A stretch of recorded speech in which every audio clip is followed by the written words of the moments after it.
Oh, hi, podcast listeners. There's many ways you can listen to the Real Nerds Podcast. You can subscribe on iTunes. You can also subscribe on Stitcher Radio. You want to send us a Twitter message? You can do that. It's so easy, at Real Nerds. Like us on Facebook, Real Nerds Podcast. You can visit our website, realnerdspodcast.com, where there'll be a lot of articles for you to not only read, but to listen to our previous shows. Do you like your stories told through pictures? Then you can also follow us at Real Nerds on Instagram. You can also call us, 720-6nerds5. Thanks for listening and enjoy the show. Camera, action! Well, a real nerd knows who shot, and a real nerd can follow the plot, and a real nerd can... talk film! I'm sorry. Take it outside.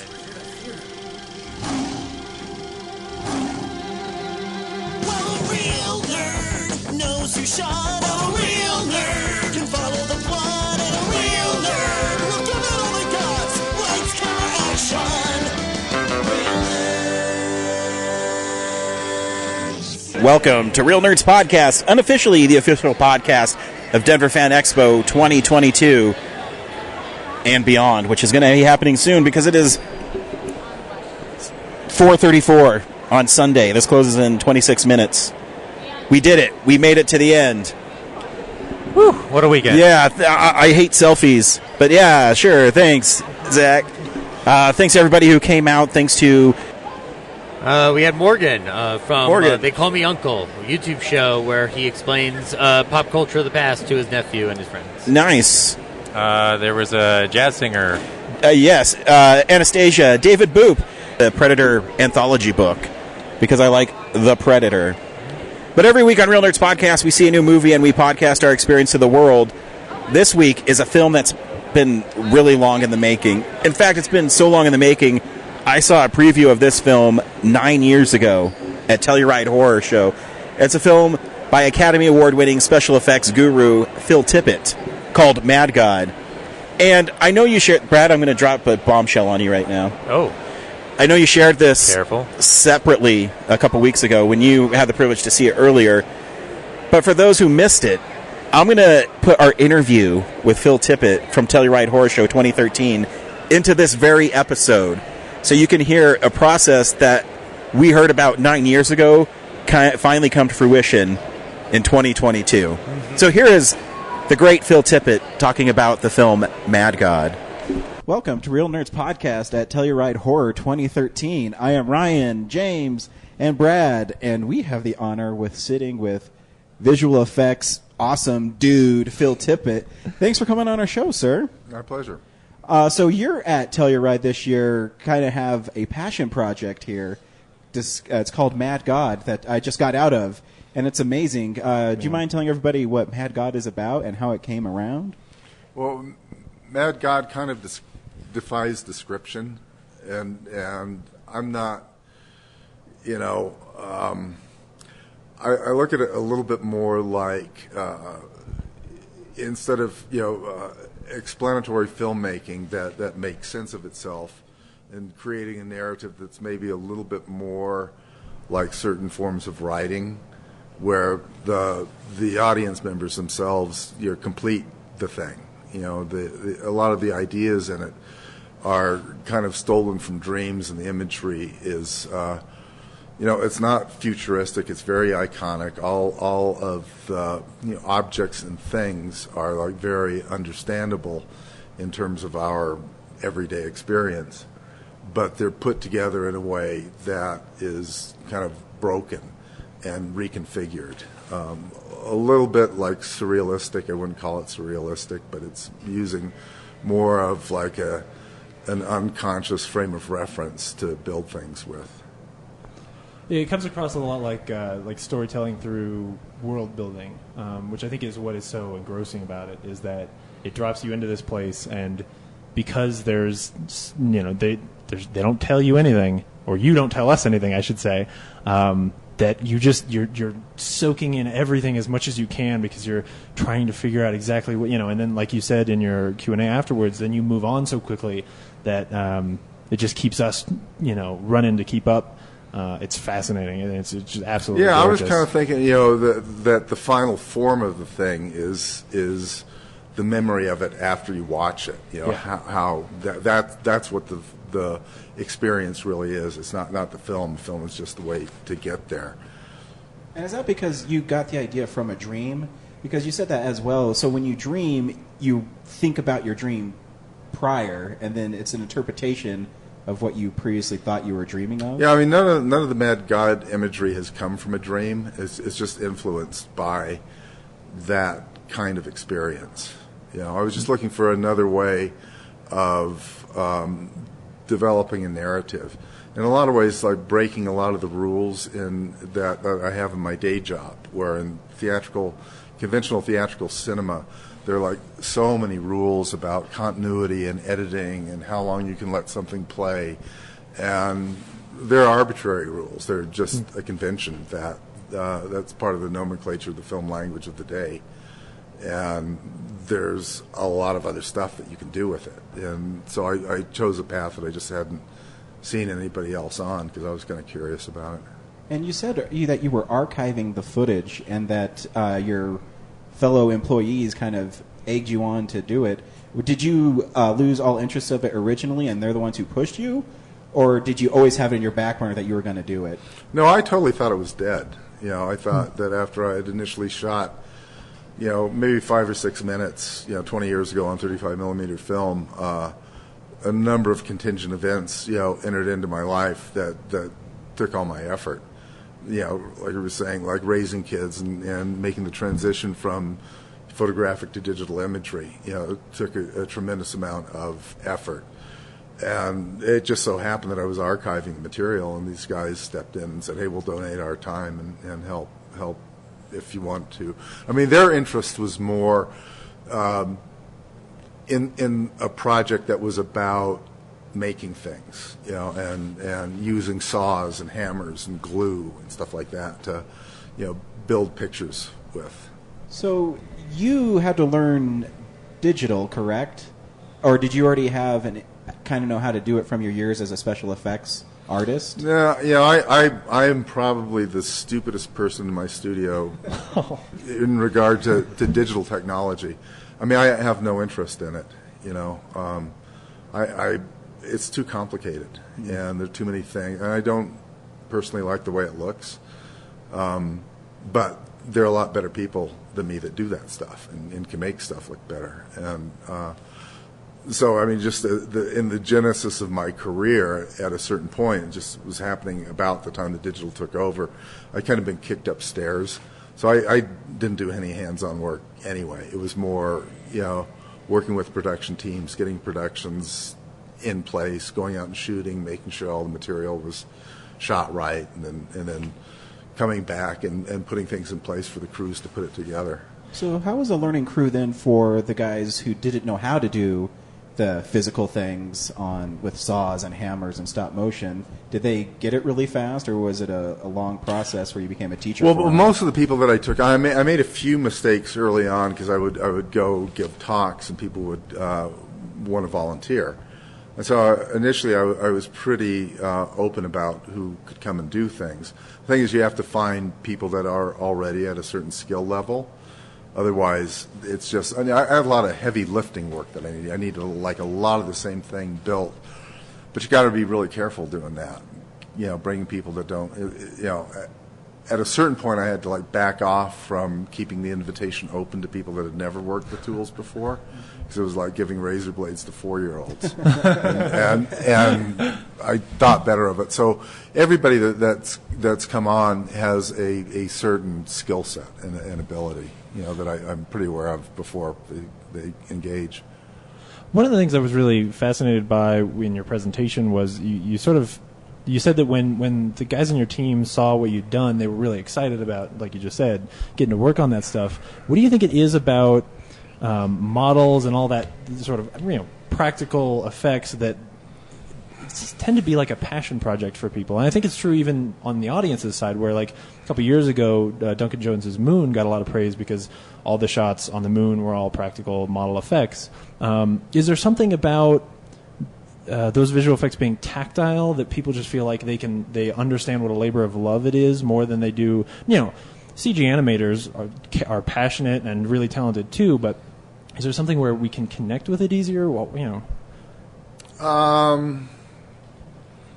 I think there's a couple of things. I mean, one, you get for free when you shoot an object, you're photographically documenting it as opposed to artificially reconstructing it. So there is, even though it's going through another medium, it's a representation of a real thing, not a virtual thing. And by virtue of that fact, depending upon how you build your thing, let me back up. When you approach building things digitally, you have to work from a position of intention. And usually there's a lot of stuff, at least for theatrical films, a big pre-design thing where you get like a whole lot of input, and then some very specific moves to make this stuff, quote unquote, look real. But if you work with objects, they're already real. So it's just a matter of skill and finish that you actually put on the models to do things. And another aspect of working with things is that as opposed to working, from an intention towards an objective, objects tell you a lot about what they want to be.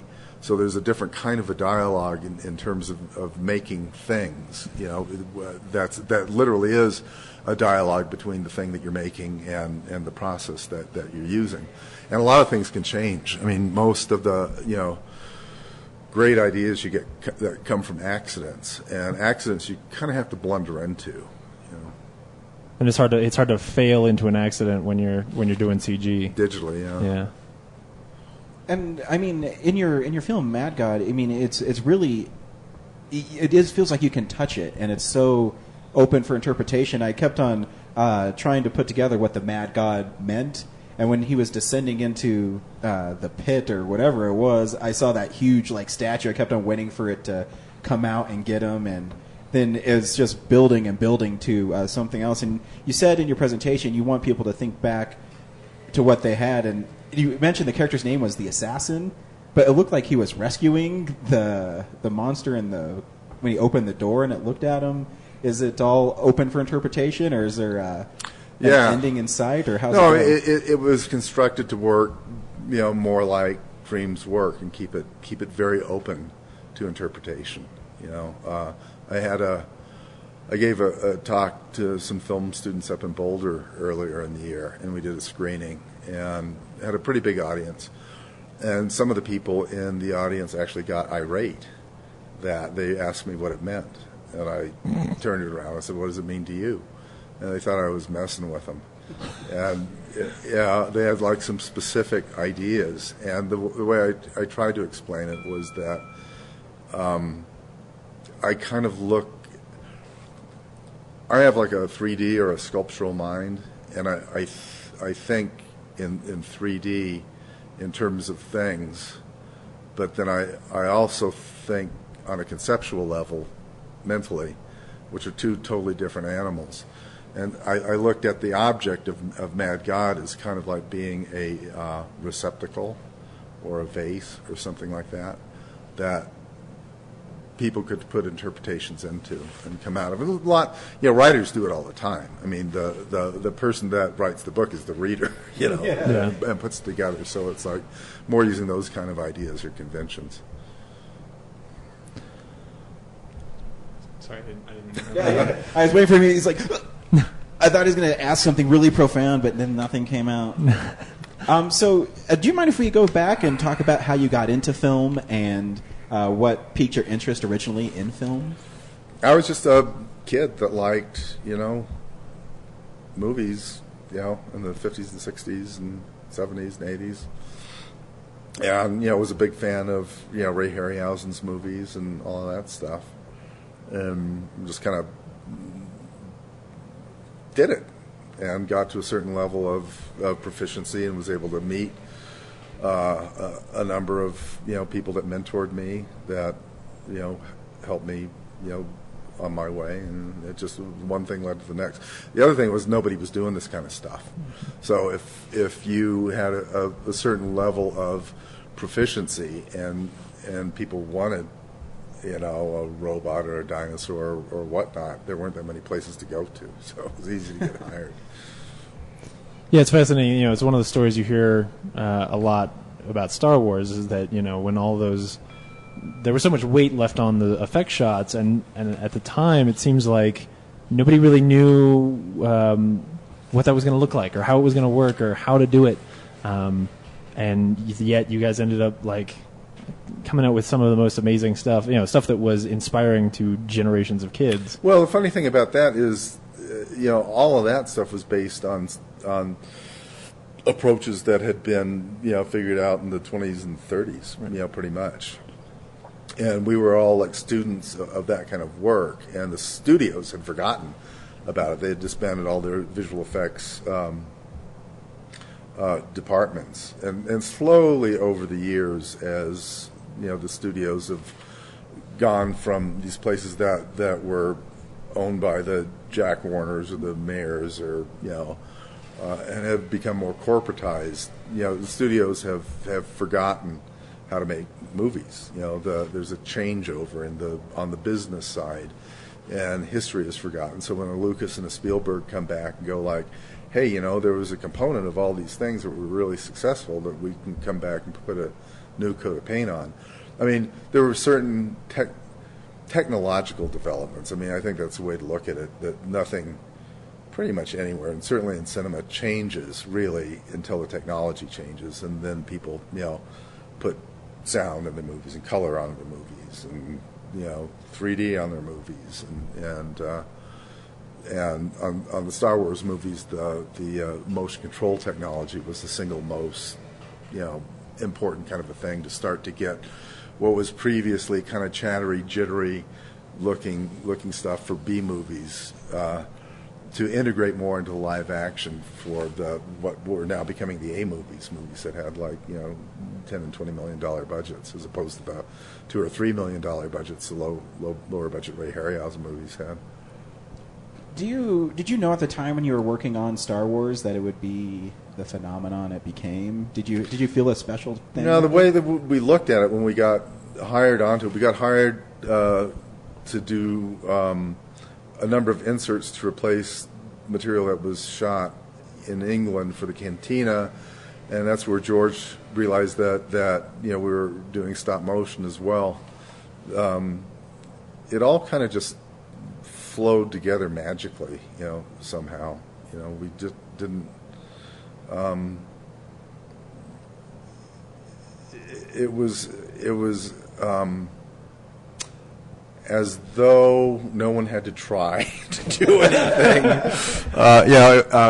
And George screened Star Wars for us, before we started working on these things, and we were big fans of TH, X, and George was a really terrific director, and so he would screen the cantina scene or the chess scene, and we'd go like, wow, hey, that's exactly the kind of movie we always wanted to work on, and I really had fun doing all that stuff. And then we went to the cast and crew screening of it, and we were as bowled over as anybody else when it was all together. Really cool. And then you also won an Academy Award shortly after that for another Star Wars, correct? For Jedi, yeah. For Jedi, yeah. And to me, that's so cool because I'm sitting with an Oscar winner, one. And two, what do you think, was that an Oscar for just Jedi, or do you think it was kind of like they gave it to you because how great of a job you guys did throughout the whole trilogy? And well, there are rules at the Academy about that stuff, But how I got that was you're kind of on the right track. I mean, it was actually George worked with the Academy to get one more guy on the, I did a lot of work for him. And so he said, Phil should get an Oscar. Well, only 3 people can get it. Well, what if 4 people can get it? And now 8 people can get it. Yeah. Well, the teams are, a whole lot more than twice as big as they were then.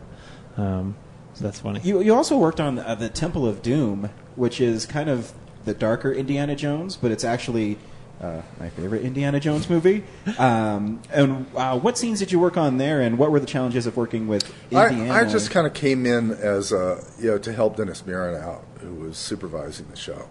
So I helped him get the stuff together for the minecart chase and helped him rig and shoot the thing where the guy's being lowered into the lava. Oh, sweet. That's the only stuff I worked on. What is your most what are you most proud of in your career when you look back, or is it always something new that you're constantly working on? No, it's I think over like a career that like spans like 30 years, you look back on the teams of people that you've worked with. Though that's the most resonant, of you had a great time making this thing, and it turned out not to be a piece of crap. And when we went, Kathy Kennedy invited Dennis and I down once the first answer print was struck, down to Amblin, and she screened Jurassic Park. It was just like the four of us, and when it was over, she goes like, "What did you think?" And we went like, "It's not terrible." And she went like, "That's exactly what I thought." I mean, because you're working with so many disparate parts, that until you get it to a certain point in the editorial that you just keep your fingers crossed. And there's so many things that I've worked on that you think is going to have potential and just like dies a terrible death. So also, because you work with so many things and you do just the visual effects, you have to rely, I guess, a lot on the editor and the director to bring it all together, or does your effects won't work correctly? Well, in the context that works, it's a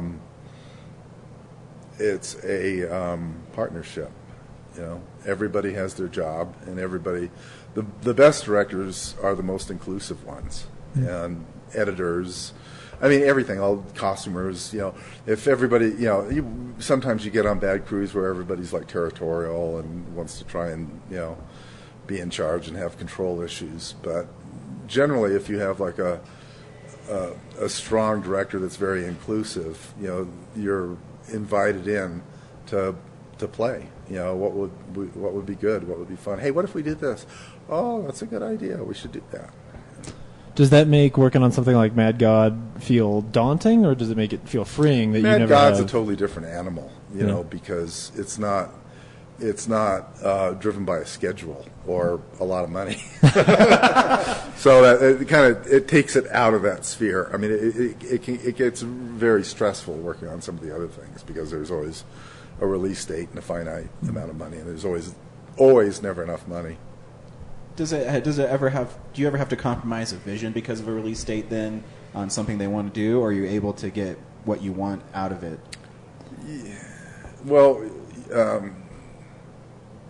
usually by that point, for me, it's like the film has gone south by for reasons that are beyond your control. It's not so much of a personal vision. It's more of an architectonic process of like you do this, you do this, you do this, you do this, you do this, you do this, you do this, you do this. You build everything up, and you do it with a plan. And sometimes that plan blows up, and then you have to like recalculate and figure out a different way of going about doing it. Do you have a favorite kind of movie you like to work on? Because you've done so many different ones, from RoboCop to Indiana Jones to Star Wars to Mad God. Do you have a certain vision you like to have? Do you like them darker? Do you like them to be a little more light? Or is it just whatever is... I'm pretty omnivorous. I'm kind of done, with it.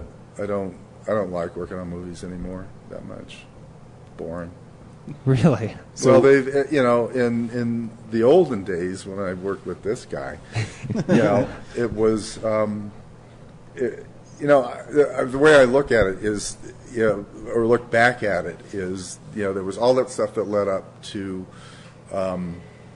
Jurassic Park and Starship Troopers, and then there's like this precipitous fall off where things just started looking like crap. Yeah, and they still do. I went to see I went to see Gravity last week, which was phenomenal. And all of the trailers that they ran for it with The Hobbit and Thor, I mean, it just, all the visual effects stuff just looks like it was just like the same giant cauldron of oatmeal that had been mixed together over and over and over.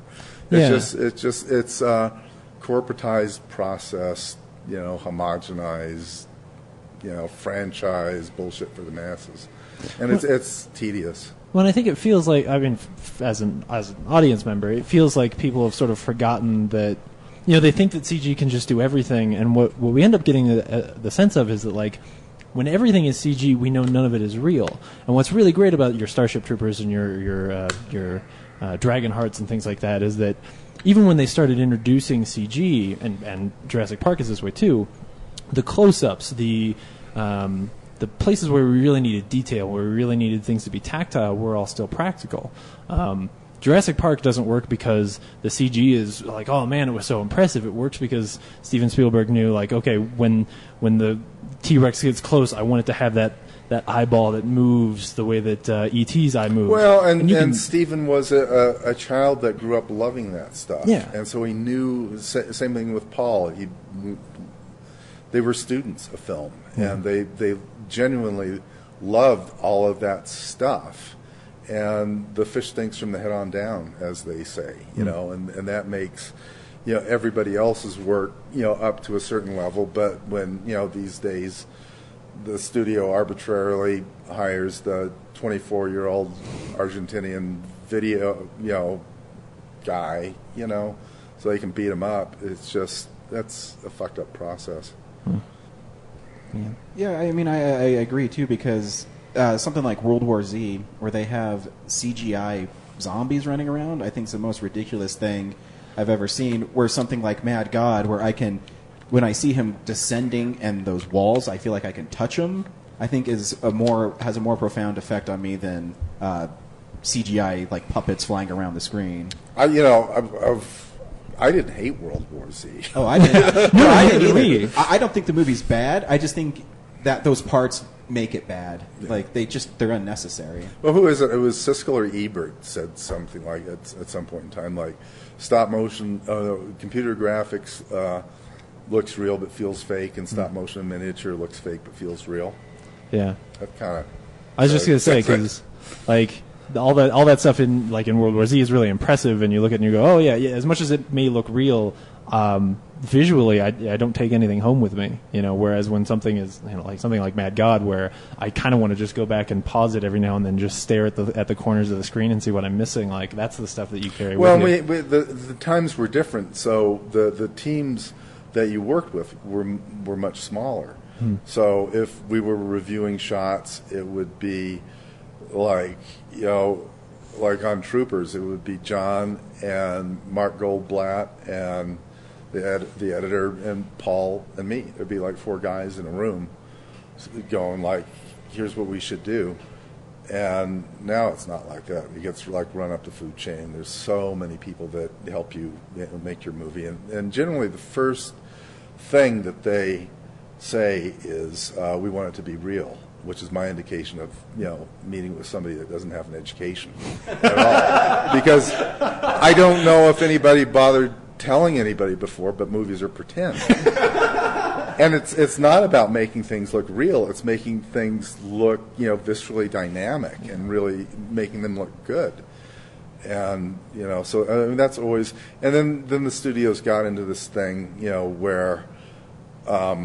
in the olden days, producers knew what visual effects were, but subsequently they lost that skill, and they would hire middle managers called visual effects supervisors that work for the studios. And generally these people are middle managers. And there's this competition that it's got engendered over the last 15 or 20 years, where when you go into a review, what the review is about is find what's wrong with the shot, and it becomes a game. And so there's always something wrong with the shot, because everything's subjective, and you can look micromanage it down to a pixel, and that's what can be wrong with the shot. And we can do like 500 takes, digitally now because we're redoing it. And it gets to a point where, these guys don't know how to manage people. If you manage artists, what you do is you encourage them. But if you are looking for what's wrong with what they do, what you get is like, okay, lady, where do you want your sofa? You want it over there? Or you want it over there? I don't give a fuck. I'll put it wherever you want it. But it's creative mismanagement. And that's part of the whole corporate modality. And, the fish stinks from the head on down and mess it up. But in the day, I was just talking to Dennis about this particular problem was we never thought about what was wrong with the shots. We only thought about, hey, what will make it better? And you also mentioned that in your presentation, too, that as a director, for an artist, you tell them, okay, they start here, they jump a fence, and then they land. And you can tell in Mad God, it's just so cool. It's just so much to absorb because you're not hampering them down. Well, and part of it is your own mental preservation.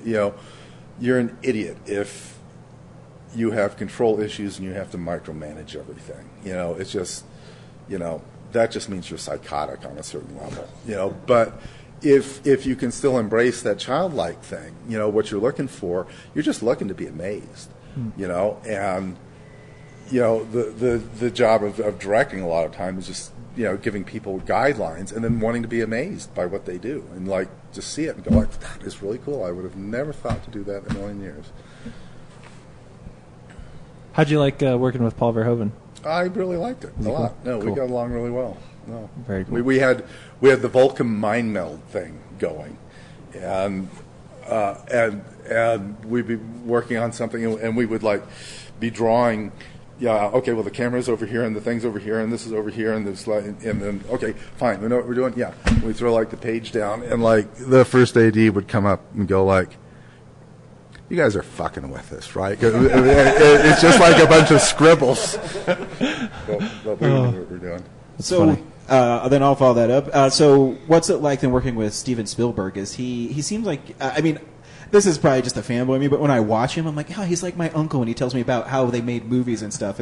Does he direct the same way, or is he a really hardcore director and has shots planned out really well? Oh, the planning for both is just, it goes back to like Hitchcock kind of stuff. It's like everything is planned because everything has to get budgeted. So, everything is totally worked out. But, things come up, like on the set, where it's like, oh, hey, wow, the lawyer in the script and the storyboard, he just gets railroaded by the Tyrannosaurus.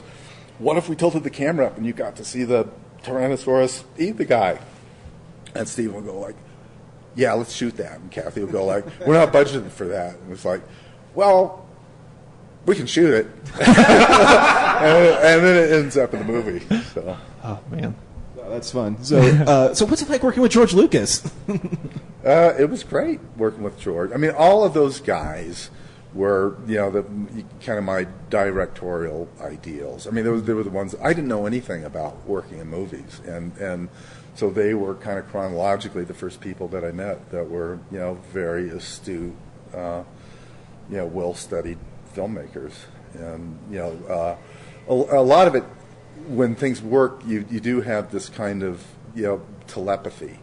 And there's a surprisingly little amount of actual discussion about how deep things are. It's like it's like working in an ensemble. You're playing off of other people, and know where they're, how far away you are from them or how close you can get. And so they were all,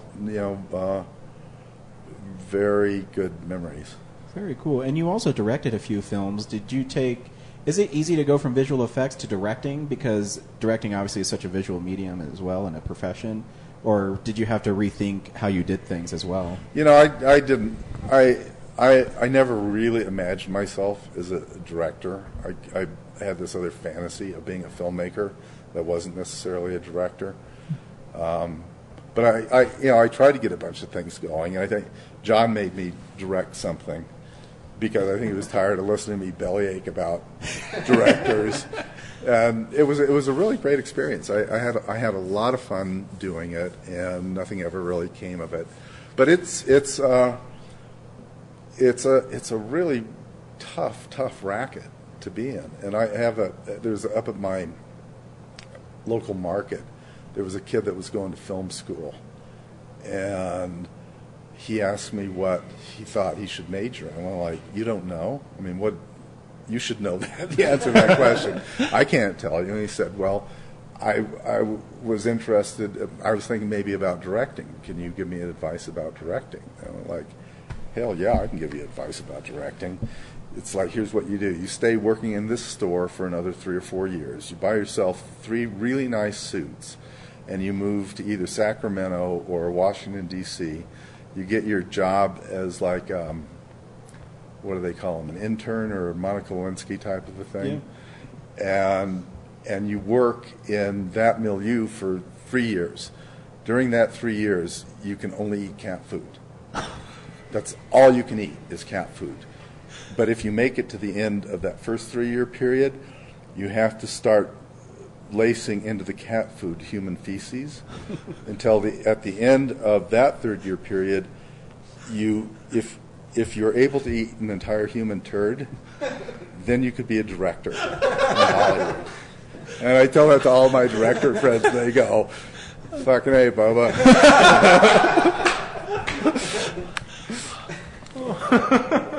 I don't know. Would you disagree? For those of you listening at home, producer John Davis just walked into our set, and I'm trying not to freak out right now. I'm staying focused. So, Mad God Part 2 is being funded on Kickstarter, correct? It will be. I haven't started one yet. And did you have a timetable for that, or is it just whenever you get around to it? No, I'm hoping to have that done by the end of next year, and then Chapter 3 by the end of the following year. And is maybe sooner. How long is it before Mad God Part 1 is completely finished? November, December. And is there a place we're going to be able to watch it around that time, or how are we going to? It'll be in a bunch of film festivals, and a bunch of people that participated in the Kickstarter get Blu-rays of it, and then I'm looking at talking to different people about theatrical distribution and things like that. How many parts do you think it's going to be? I have no idea. Okay, that's what I expected. Very cool. Well, what I'm kind of thinking of at the moment is I've got these 3 chapters that are pretty intact, but in some ways, like the way I'm thinking about it is a little bit like, I don't know what I'm talking about because I never played video games, but the structure is such that I've got places where I can go into the existing narrative, like with a wedge, and like open it up, and the thing will still play. So it'll come down to when things start looking crappy and I run out of ideas, and then I'll stop. You had a little teaser for what's happening next, and the monster where you're showing the behind the scenes of it. How long did it take to build that monster? It took a long time because like most things, that is a little bit interesting because it was like, how do you make a monster? And you look at a lot of the stuff that's out there right now of people that design monsters, and it's pretty much kind of sort of the same thing, but what is evocatively a horror that comes from your unconscious. And so I tried a whole bunch of things, and a bunch of things didn't work, and I just kept building it and tearing it down and building it and tearing it down, used a bunch of conventional materials and didn't like how it worked, and ended up just stumbling across, I think what I ended up using is mostly insulation foam for like doors, houses. I just eventually stumbled on the right material until things started looking right. I couldn't do that. How many wires were on that monster? It was mind blowing when I was watching. I never counted. Again, I don't think. It's just a matter of getting stuff together. And this look like it'll work. This could work, and you build it up and you get stuff put together and take it down and put it back together. And just go back and forth and back and forth and back and forth until, like, at a certain point you go like, I'm done. And how many frames does it take for like the movements for that monster too? Because it was coming like right at the assassin, and he was moving too. I guess you just told me you don't count, but like it's just a complicated shot like that. There were like 5 guys that were working on it. Wow. So there was Chuck Duke was animating the foreground guy, Tom Gibbons, Chuck and Tom are really great stop motion animators that go back a long time. Then we have like a kid that was one of the guys was teaching that was going to a local college, did some other stuff, and there was another guy in the back. So, and that has to be super complicated too, because the character in the front has to move at the same time as the one in the back, correct? Or it doesn't match up. Is that a challenging thing to do when you're filming, and when you go back and look at it, you realize you missed something? No, because you stay in touch. I mean, again, it's like doing a dance in like super slow time, and so you've kind of worked out what you're going to do in terms of the choreography, and then as you come closer and closer and closer together to the contact, you're in a lot more contact with each other. Like in 10 frames they're going to be here, 12 frames here, and so you can help anticipate. That's so cool. Mm-hmm. Well, Mr. Tippett, thank you for stopping by and talking to us, and thank you for showing Mad God. Yeah, it was awesome. really awesome. I'm so excited to see more of it. And so make sure you check out Kickstarter so you can chip in on Chapter 2. Is there a place we can go online right now and check out your other work? Just Tippett Studio website. Yeah. Cool. Tippett Studio website.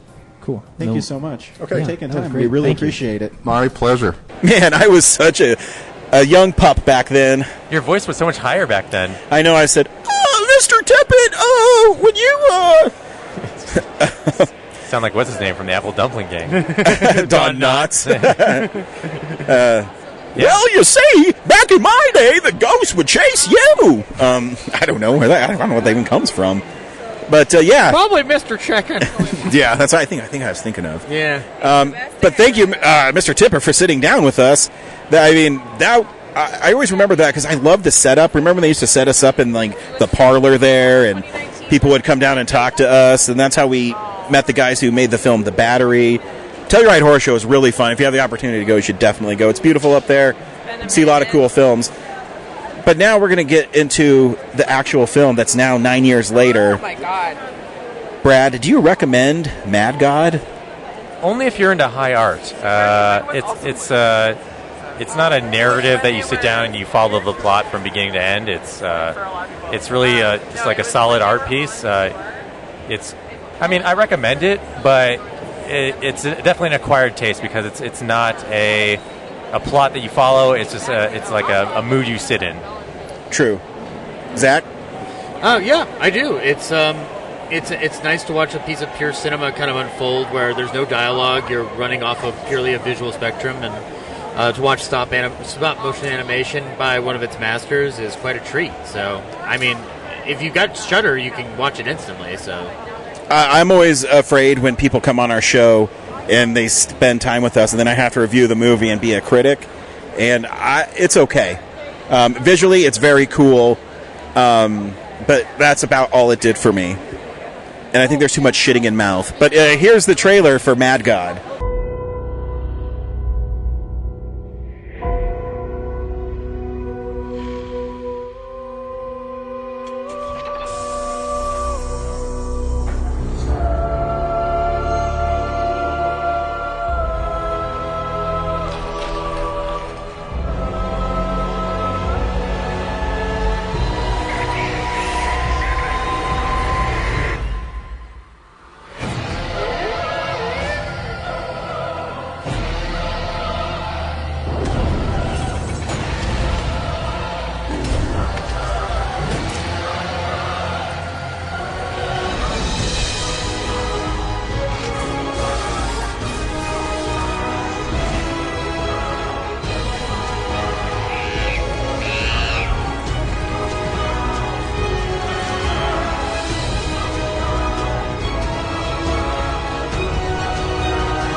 So Mad God supposedly follows an assassin who's going down through the depths of hell. I don't know what it is. I think it's like a decayed world. Like it's like a world that's kind of just gone awry. Layers and layers of like just civilization's worst impulses. Yeah, and then some gnomes going, rah, rah, rah, they get stepped. I guess he kills those guys. Yeah, he does. I guess that's what he's assassinating.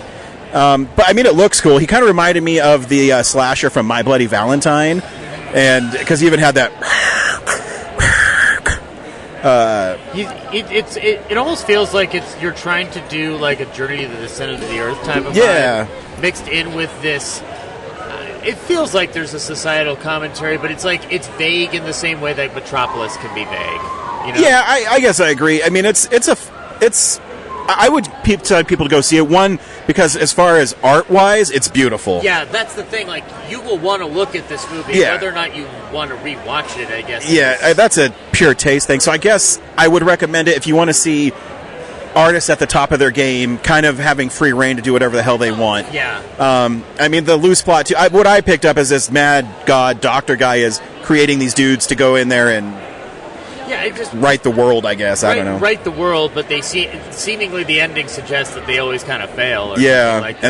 and there's thousands of them. And then there is the monsters look cool. There is shitting into the mouth of one. And I think the worst part was you could hear it gulping the shit. It's Yeah, like a lot of good sound design. Yes. There is this part too that I appreciate about just like it's not just stop motion puppetry. Like at one point you have a surgeon performing surgery on one of the assassins. Yeah. And you are watching live actors, but their frames are separated out. It's like it's almost kind of like the feel that you have from Spider-Man Into the Spider-Verse, like that stilted animation. Yeah. Like that smoothing. This one you kind of get to see the process of animation at work, even with live action figures. Yeah, the artistry is amazing. I mean, the work they put into it, I could, and you can see why it took so long to make. I mean, there's so much stop motion. I mean, 90% of the film is stop motion. So, Yeah. I mean, yeah, and some of the stuff is really grotesque. I could do without the baby crying for 10 minutes. Yeah. That was a little grating. But Maybe on purpose, for all we know. Oh, yeah, I mean, I'm sure it is. I mean, there has to be a reason why. it's almost like I'd want to rewatch it on Shudder now, just so that I can have the ability to pause and go back. Sure. And see if I can pick up on it, because like we saw this at 11:15 at night. Not the best way to really ingest an art film like this at 11 o'clock at night. Yeah, I mean, luckily Brad saw it beforehand because he was woken up a couple times by the waiter at the Alamo. It's been a busy week, so yeah, I passed out a couple times. Not a commentary on the film, just like I was physically, my body was shutting down. But luckily I saw it at the Sea Film Center weeks ago, and you can hear more of my thoughts on that recording. So You can. But I also have another treat for our listeners. You're like, oh man, this is a short episode. It's not. Here right now is our interview with the great Georges Jeanty, who joined us on the creator stage at Denver FanExpo to talk about his career and some of my favorite pieces he's done throughout his career. All right. Good morning, Denver, Colorado. If you're within the sound of my voice, this is the creator's stage. It is the heart and soul of the content creator community. All weekend long, we've got an army of podcasters, YouTubers, content creators who are going to be broadcasting their show right here from FanExpo, kicking things off on what I think is going to be the best day of our consecutive lives. On the stage right now for over 10 years and more than 500 episodes, Denver's Real Nerds podcast has gone to a new movie each week and podcasted their experiences to the world. That and a whole lot more. Denver, huge round of applause right now for the Real Nerds podcast. Thank you. You guys are Thanks the for that best. intro. No, please sit. Yeah, please. Whoa, back up. Whoa, they're There's throwing seats for everybody, guys. They're throwing their clothes at us. This is like a Motley Crue concert. I'm Ryan. With me is Brad. Hey. And Zach. Hello. But we're really here with a comic book legend. A comic book legend, Denver. So you should come and be here at the creator's stage. Legends report to the pavilion for the Real Nerds. Yes. We are sitting with comic book artist extraordinaire Georges Jeanty. Thank you, sir, for being on our show. You are welcome. And I'm here up until the real legend shows up. No, so you'll have to deal with me. He is a legend. You have been illustrating, drawing comics for how long now? Professionally, over 25 years. Wow. I hate that it dates me like that, but yes. Well, I was thinking it really dates us, too, because Insider Baseball here, Georges was one of our first celebrity guests we've ever had. Oh, yeah? 10 years Really? ago. Yeah. And it's been a treat. Every time you're here, you sit down with us and you regale us with wonderful stories. And I really appreciate your time today on the busiest day of the Well, con. I am nothing if not regaling. Oh, I was going to say it, and I did. So I thought it'd be fun to kind of go through your career. And I also, on the screens out here, you can see I've pulled some of my favorite covers or artwork you've done. And pray tell, are we going to speak on these covers? We are. So This is your life. this is your life. So Sorry, he's not Ralph Edwards. I, like many people, loved a show called Buffy the Vampire Slayer. And when it ended, I thought it was a fitting end, but I always wanted more. And Well, that's when you watched Angel and got then the rest of it. Then I got Angel, and then it ended with them running towards a demon. I'm like, what the hell? Yeah. And Wanting to slay the dragon or something. exactly.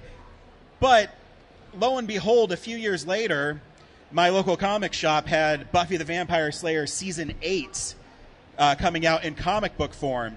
Can you take us through the beginning genesis of that project?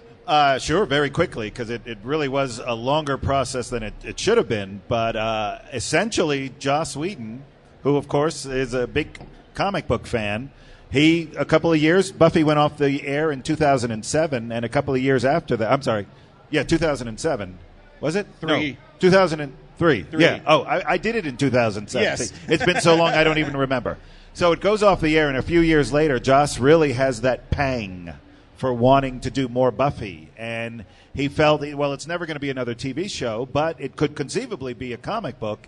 And I believe he was doing the X-Men. He was doing an X-Men at the time. Yeah, the X-Men one with Kitty Pryde and Colossus. Right. And he thought, man, this would be a really great way to redo some more Buffy or revisit that whole thing. So he did it, and Dark Horse, of course, was already publishing it. And he was just very into it. Took to finding an artist. He didn't know me, but the way serendipity works, he was actually reading a book that I was doing at the time called The American Way. And when called to the editor, he said, well, who are we going to get to draw this? Joss says, I don't know this guy, but I really like this book. Can we maybe get him? And the guy, Scott Alley, who was the editor for Buffy the Vampire Slayer, goes and reaches out to me and asks me, of course, hey, would you like to do this book? And I, of course, thought he was joking, because whoever gets that call that says, hey, Joss Whedon really loves your work, he wants you to work on this book.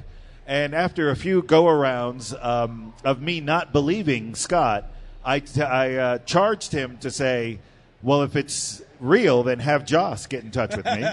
That's bold. That was very bold. And the very next email, it was Joss Whedon saying, hi, I'm really Joss. I really want you to work. And the next following email was me eating a lot of humble pie and apologizing and, of course, accepting the gig, which changed my career. Yeah, because I'm kind of embarrassed. I knew of your work because I collect comics for so long, but I'll never forget. If you look on the screens, when Buffy was released, they had what they call the A cover, and they really didn't do this as much back then. But Dark Horse was a little more forward thinking. They used to do photo covers and then an artist one, right? And the original cover was great, but there's something about this cover of Buffy almost being eaten by a demon and holding the mouth open that really grabbed me.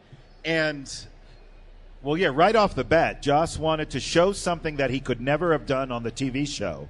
And while there were a plethora of demons on the show, they were all pretty much of human size. I mean, there were a few that were obviously CGI'd, but this was Joss's intent, at least insofar as he was telling me. I really want this to look like we have an unlimited budget.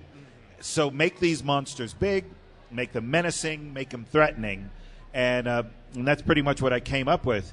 In my naivete, though, on this cover still stands an Easter egg that a lot of people don't know, but in my naivete, Joss was very big on not mixing the world of Firefly and the world of Buffy together. I didn't know this when I did this cover. So I thought, hey, wouldn't it be cool if Buffy was wearing a T-shirt from Serenity?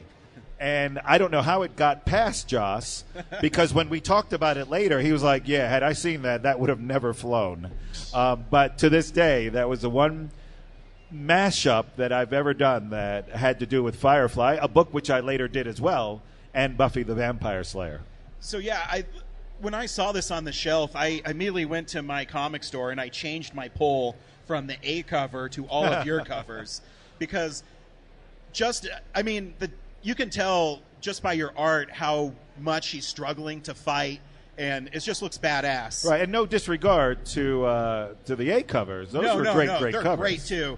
But there's something about traditional comic art that grabs me. Yeah. And I think that's just me being a comic book fan for as long as I have been one, that the pencil and the ink and then the colors just grab me more than digital stuff. And I think that's kind of how they wanted to do it. Joe Chen, who did the regular covers, had a more realistic style. And Dark Horse felt that a lot of people who are going to read Buffy have probably never read comic books before.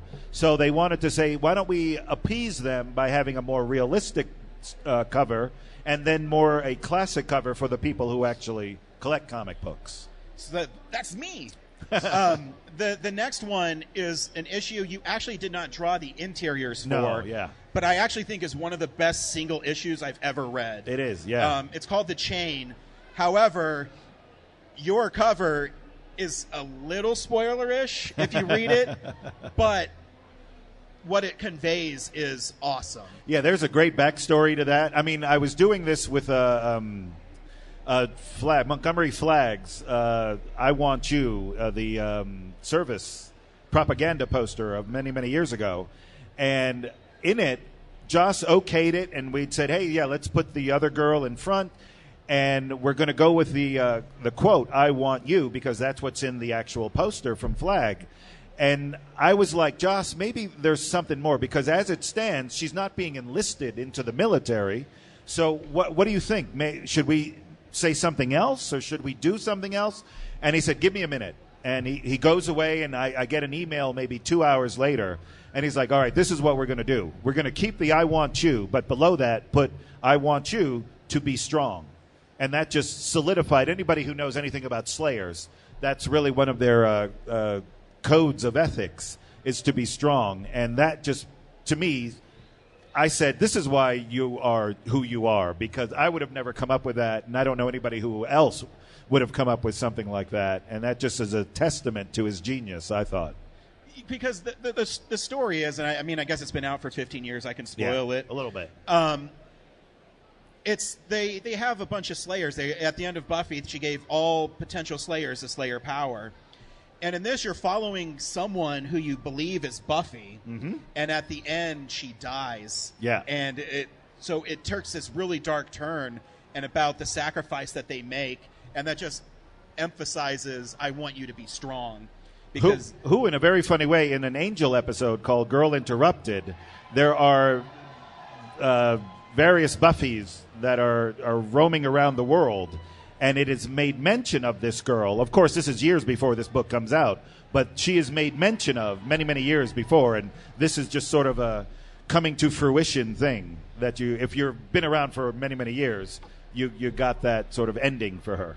So you also worked with more than one writer on this run, and one I didn't put in here, but Jeff Loeb did like a cartoon style, which you did a great cover for too. Well, because Jeff Loeb was supposed to do the animated Buffy series when that was supposed to come out originally, and he had already written that episode and then converted it into the comic book and used, if I'm not mistaken, one of the artists who was supposed to illustrate the animation.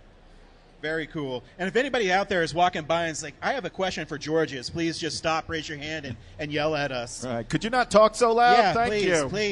Please, everybody out there, everybody, please.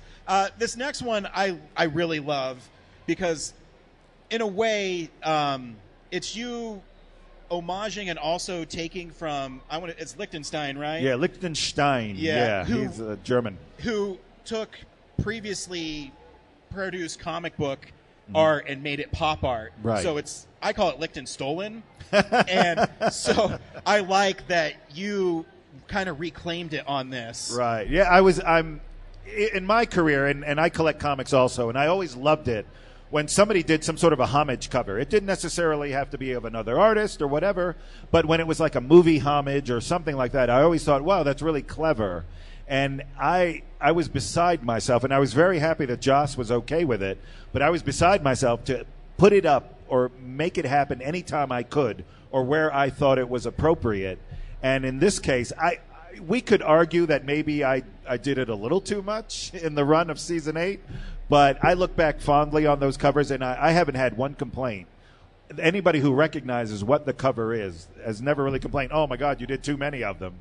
So I was very happy to include a wide range of influences, and this one being Liechtenstein, to illustrate the heartbreak, because literally in the story, this is the first time Buffy finds that Xander and Dawn have been seeing each other. And it grows from there.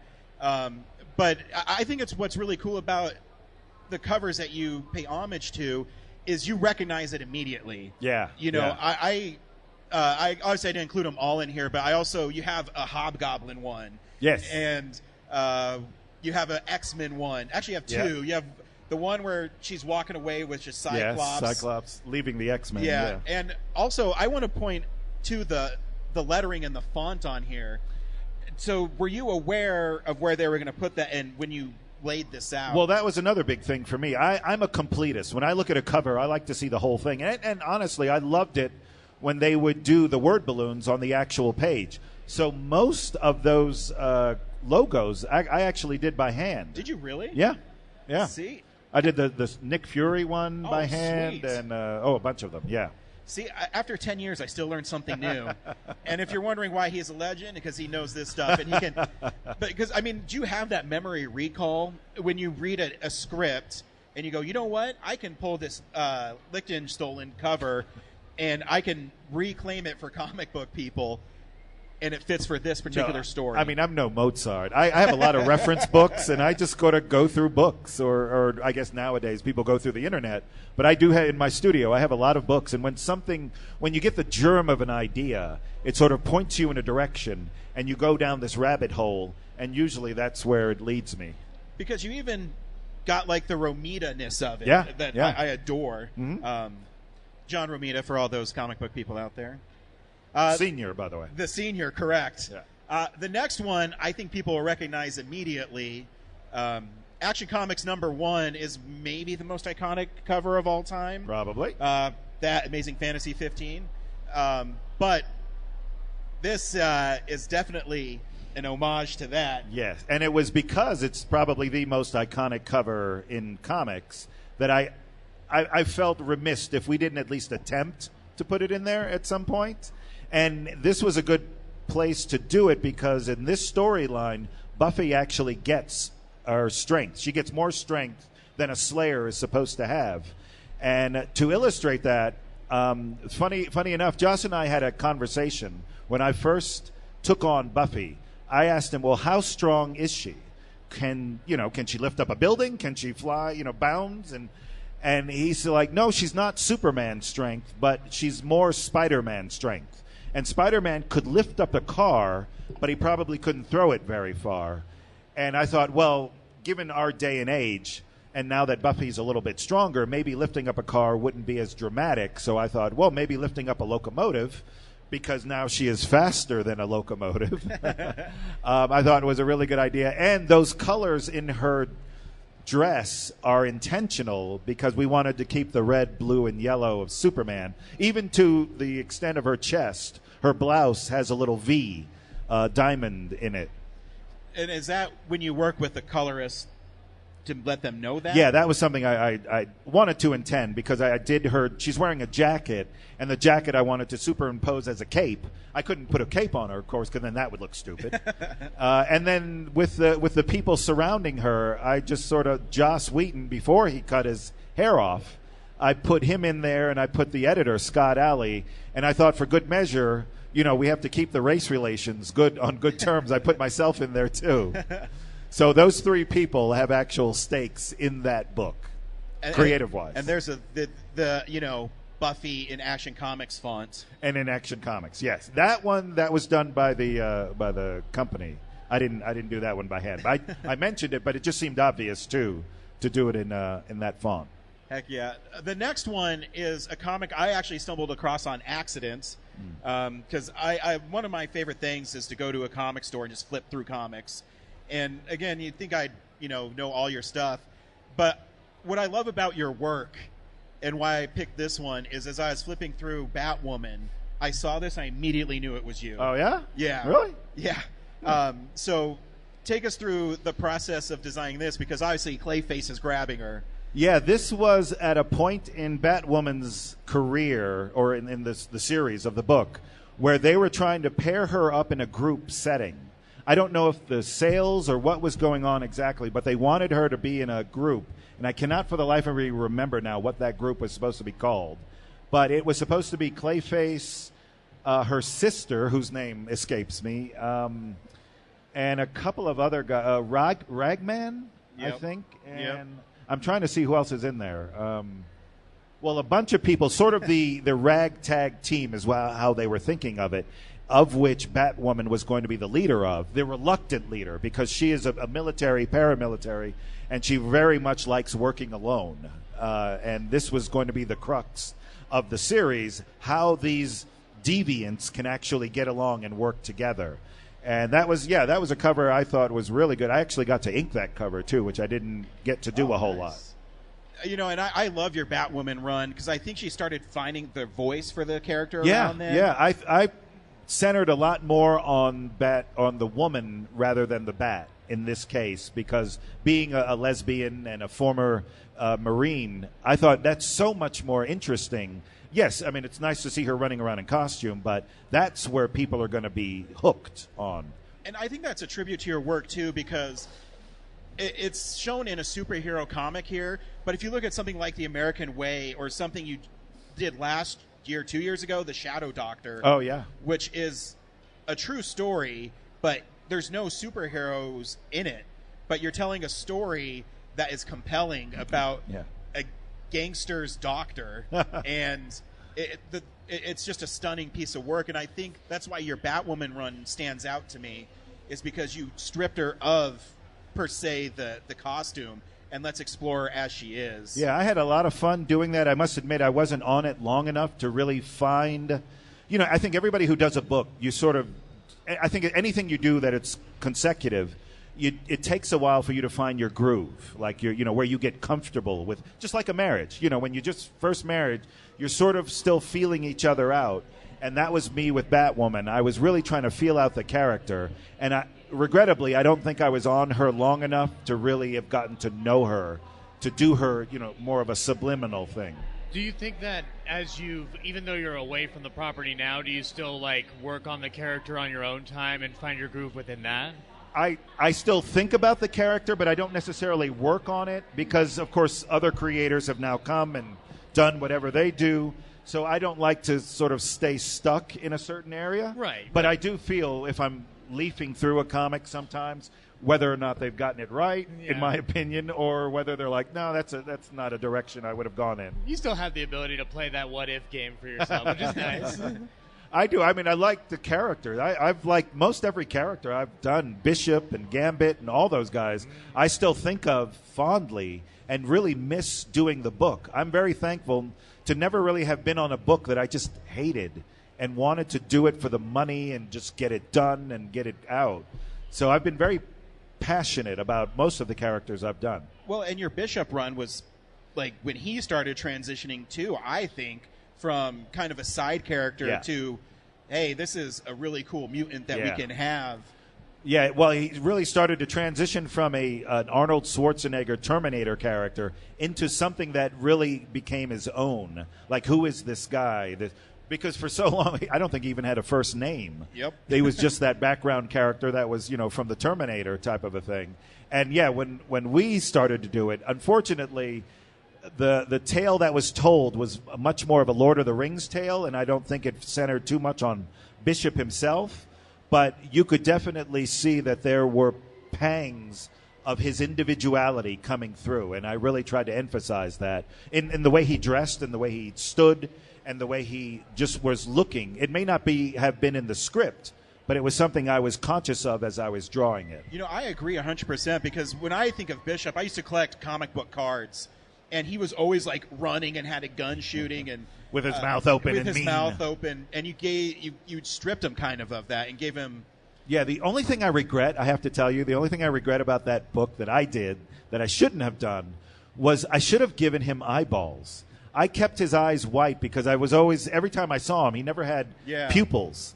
And I should have given him pupils because, of course, nothing is as expressive as the eyes. And I really feel like I've missed out on an opportunity to be more expressive with that character by giving him pupils.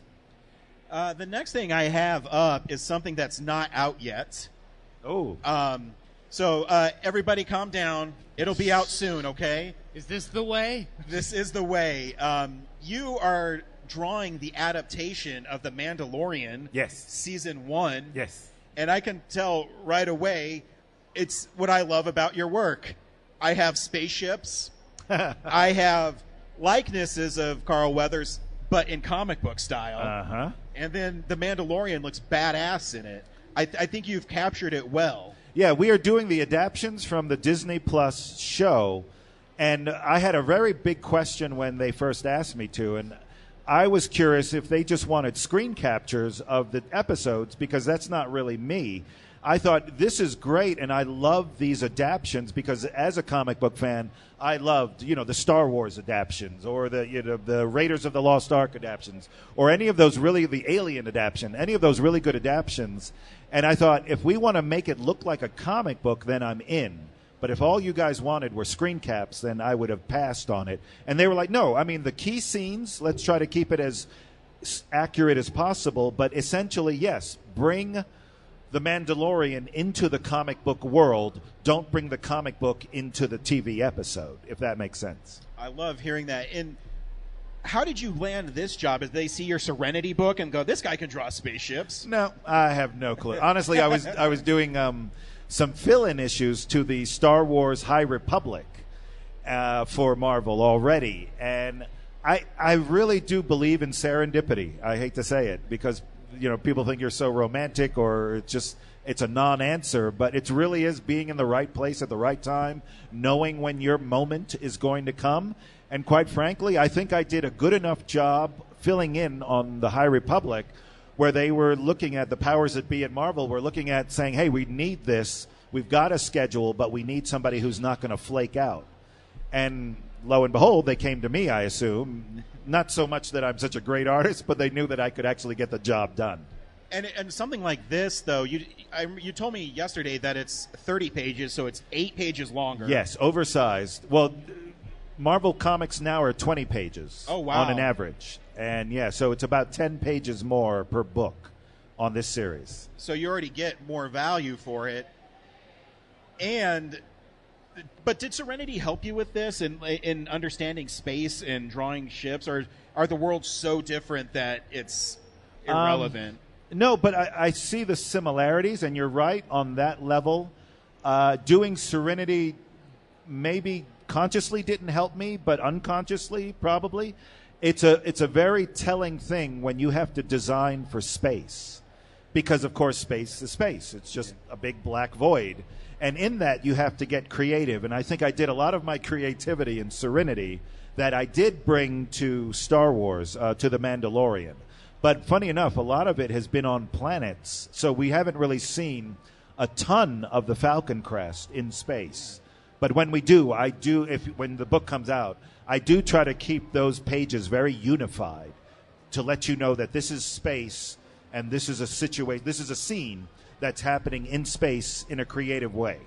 And have you drawn all the issues already? I am starting issue 6. It is now July 1st or whatever we are now, and I am on the 6th issue. 7th, right. Yeah, that's awesome. So you're just waiting for it to come out, and I know it keeps on getting delayed. Yeah, I'm hoping that's a good thing, that there's so much anticipation they want to hold off and just blow their wad all at once. Well, I blame the new shipping company on it. Oh, is that it? I have no idea on that app. Because the previews have had the same comics in it for a couple months. Oh, really? Yeah, so I think they're having an issue because I switched to Penguin Random House and went away from previews or Diamond. Gotcha. And so I want to say that's it. Or they're ordering so many that they had to print more. I want to go with that one. I Good. like that one Yeah. too. Although it really, as a fan too, it is such a humbling thing because a lot of what I'm doing, I get to draw Cara Dune, I get to draw Fennec Shand, I get to draw, Grief and all these other characters that I'm a big fan of the TV show as well. So when we get to those episodes, I'm always so excited and I'm giddy looking for reference of those characters. And on The Mandalorian, his helmet looks awesome. How you draw it is because that to me is really important in the character. Yeah, that has been the hardest thing too. Because you have to make it look cool all the time, right? Well, not even that so much, but I mean, take this into consideration. In the script, it says the Mandalorian is looking at him angrily. The Mandalorian is looking at him passively. The Mandalorian is rolling his eyes. It's the same image every time because there is no expression, and of course, that's the coolness of his, cowboy with no name type essence. But it has been a challenge to try and integrate what he's feeling with just the mask. So how do you do that? Do you do it in his body posture?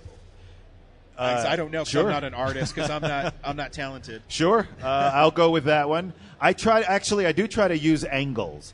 Like they're in storytelling, certain angles will tell a certain story. Like from a high above angle, it seems very detached. Or when you're looking at something from a low angle, it may seem a little more ominous.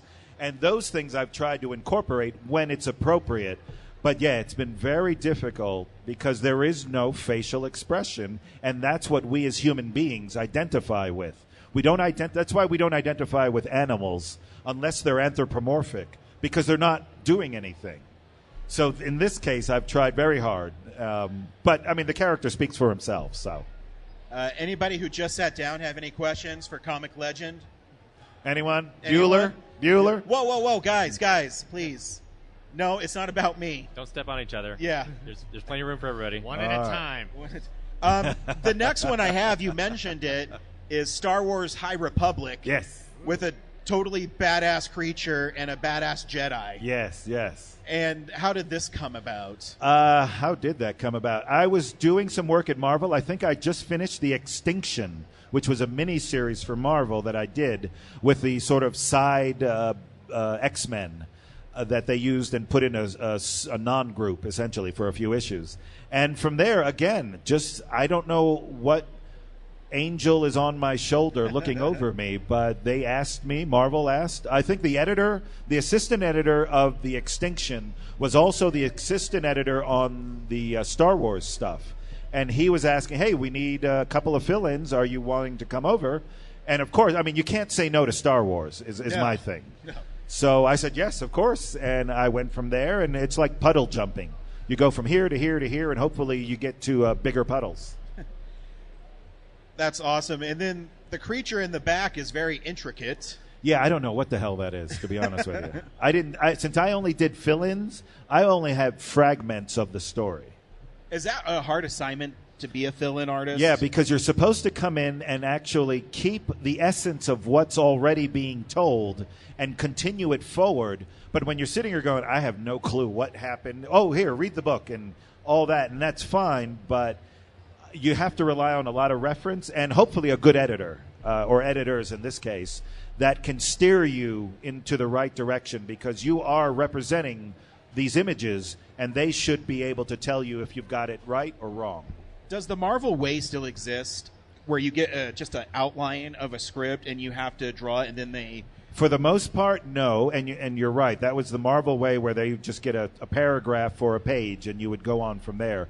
I think, and more so because of Star Wars, there are many eyes that have to look at Star Wars before it ever gets to print. So I assume that they want every I and every T and every dot dotted before it goes to print. So everything has to be out there. All the dialogue, all the words, the descriptions, and the artwork. God help me. I have gone through so many revisions on The Mandalorian, and it's not from Marvel, it's from Lucasfilm. Because once it goes from Marvel, it goes to Lucasfilm, and they have to look at it. And they will say, no, that leg is a little too big, or no, that character actually has braided hair. that falls over her right shoulder, not her left shoulder. So little things like that, which seem superfluous, and you're probably right. Lucasfilm takes a look at that with their property and is very, very picky about it. But I mean, I guess that's why it's so great, though, is because they have that quality control. That's one way of putting it. Yeah. We'll go with that one. The last one I have is for me. You did this awesome Spider-Man against Doc Ock, and I don't even know where this is from. Is it from your sketchbook? That is from nothing. Honestly, then to show you how old this is, a friend of me, the inker and the colorist are all friends, and we had never actually done a print together. And we just say, hey, why don't we do something? Yeah, why don't we do something together, and we can sell it at a show. And this was right before... Which Spider-Man movie had Doc Ock in it? Spider-Man 2? Spider-Man 2. This was right before Spider-Man 2. So that's how old that is. Because I just, honestly, I typed in your name and Spider-Man, and that's the first thing that popped up. Yeah, never professionally worked on him, but this was a print that I had done. Is there a character that you have not worked on professionally that you want to work on? Oh, I'm sure. I mean, loving the Marvel Universe growing up, there are all of those B characters, Luke Cage and the Falcon and Morbius. I was a fiend for Morbius. I would love to have worked on those, but I think I learned the most I've ever learned about comics reading Frank Miller's Daredevil. And that was always sort of an unintentional goal, is to do a Daredevil book, but do it very much in the style of Frank Miller of that era. Do you think they could still do a Daredevil book like Frank Miller did back then? I mean, it really, and when I say a Frank Miller book, I really just mean the storytelling. Okay. So, yes, I think you could still do that. As good as it is, well, that's up to the writer. Are we ever going to get another Alan Moore in our time? I don't know, but I have my fingers crossed. Who is your favorite comic book writer working right now? Working right now? God, that's a good question, because I am sad to say I read a lot, but I don't pay attention a lot. And the writers escape me for the most part. I really would have to come back to that, because I can't think of one.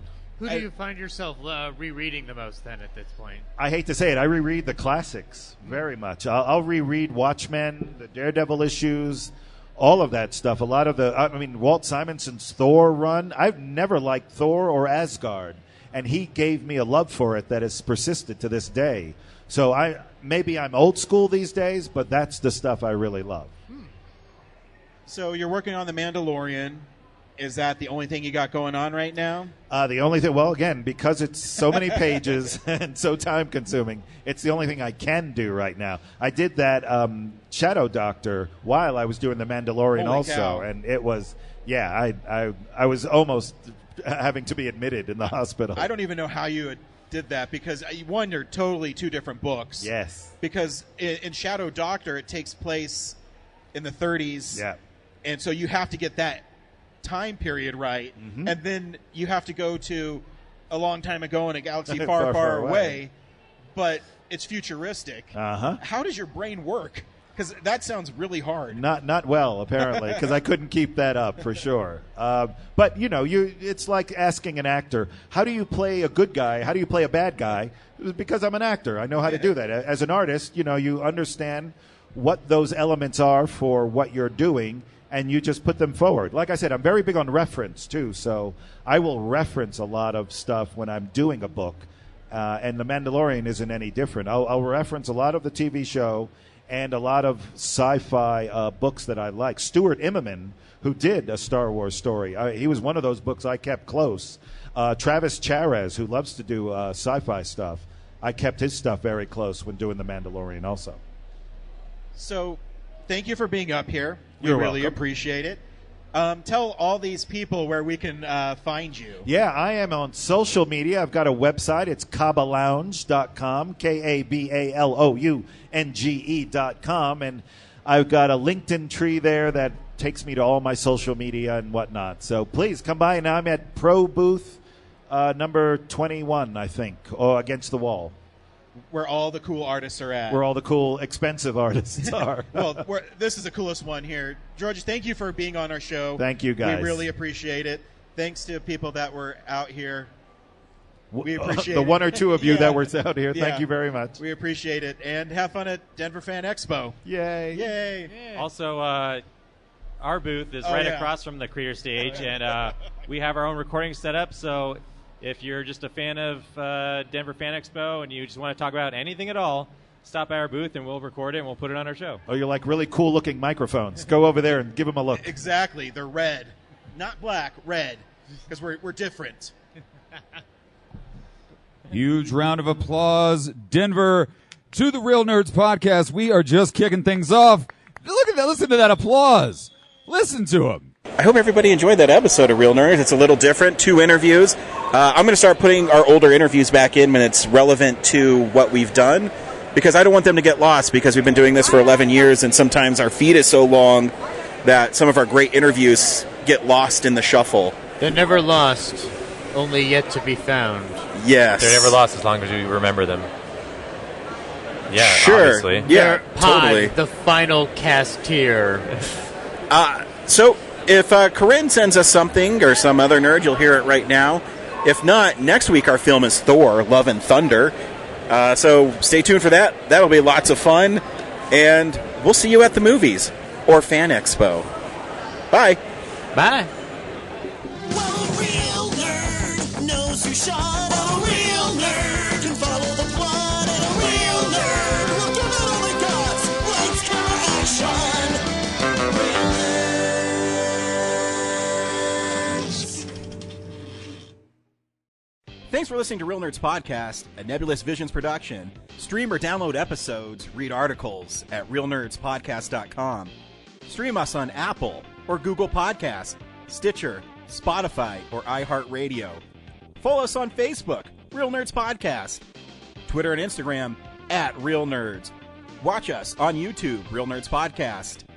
Email us at realnerds@gmail.com. Call us at 720-6nerds5.